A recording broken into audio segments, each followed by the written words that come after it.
Today, Israel invaded Gaza. They have been warning about this all along. Everybody anticipated it, and it finally happened. But to me, it's a pretty sad day for the whole world, because it just means that the whole idea of preemptive, preventative war is spreading. Israel says they have to go in and to prevent a problem that might come, and who knows for what other reasons. But you know, the position that we should hold is that we should be on neither side. This is a conflict that's been going on for not decades, but hundreds of years, if not thousands of years. The people there have been fighting, but we're right in the middle of it. And even though Israel did the invading of Gaza, we, the United States, will be blamed for it. And there's some truth to this, because Israel depends on us. They depend on us economically. They depend on us for their military power and all their weapons.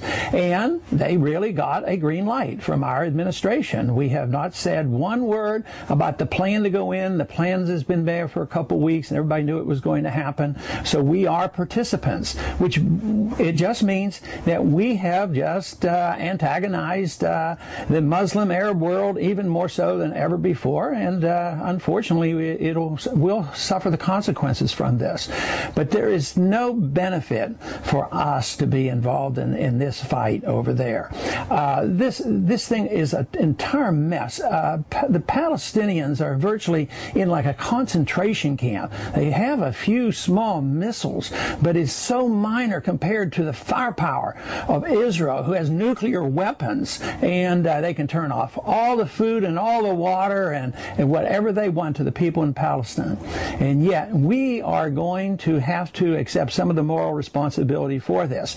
Now, one thing that I'm concerned about is our government now is starting to say, well, you know, quite possibly the Iranians had something to do with this to egg on Hamas. Yeah, it could be. It might be the case. But this whole idea that we shouldn't have foreign powers involved, when you think of us being involved in Israel, it's sort of an academic issue right now. But this to me is something that is going to spread. It's very, very serious. And the Middle East is a powder keg. And unfortunately, nobody sees an easy way out of the Middle East crisis that is ongoing right now.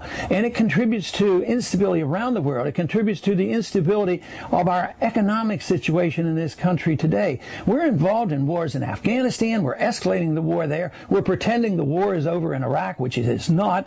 And it's draining us. It's draining us emotionally, and certainly it's draining us financially.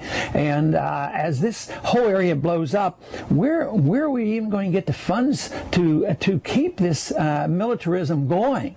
And yet, nobody in Washington is really considering cutting back. Nobody's considering cutting back on the world empire. Everybody's frantic about the deficit. The deficit's totally out of control. It's anticipated that this fiscal year, the deficit, the national debt could increase by $2 trillion. Sure, they're still buying treasury bills, but how long is that going to happen? That is going to come to an end. I think that's going to be the big news this year, is people are going to be less enthusiastic about buying American debt. And this commitment overseas, as well as the commitment here at home to bail out everybody that gets in line, it just can't continue. Yet we're getting ready to start a new session. High on the agenda right now is another bailout package between $750 to $1 trillion. There's no money in the bank, and it's just going to come out of printing more money and hopefully borrowing more money from others. But other countries are going to get reluctant, and I see that this year, most likely the big event will be the further and maybe rapid deterioration of the dollar, which means that we're going to have a lot of inflation. People say that the only concern we have now is deflation, but I see the concern about inflation. Inflation will come. There's still plenty of it around, and you can't create trillions of dollars of new money endlessly to bail out everybody and to police the world without it coming home to roost and really damaging our whole financial system. Everybody's frantic about what's happening, and they don't like it, but everybody is asking for the same thing that caused the problem. We were spending too much money, we were borrowing too much money, we had too much debt, and now we have a crisis. There's a deflationary move on right now that the market is demanding, and yet what are we doing? We're spending spending more money, running up more debt, borrowing more money, and printing more money. You can't solve the problems that way. So the combination of the world crisis going on with this escalation going on in the Middle East, with our escalation deliberately in Afghanistan, and with the pretense that the war has ended in Iran, means that we're in for big trouble. We're in for big trouble on the world stage, as well as we're in big trouble here financially at home.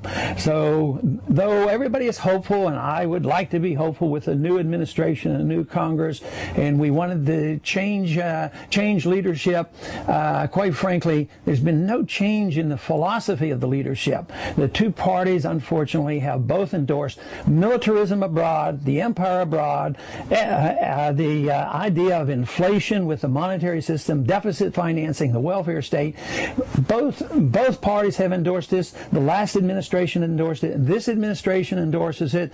So the victims will be the innocent American people, and the real tragedy, it will be an attack on our personal liberties, because as governments get bigger, the economy flounders, and there's more chaos. What happens is government gets bigger, they get more authoritarian at the expense of the liberties of each and every individual. So it is a time in our history that all of us ought to pay close attention and do whatever we can to alert the people, to educate the people, and do what we can to preserve those principles that were embedded in our Constitution.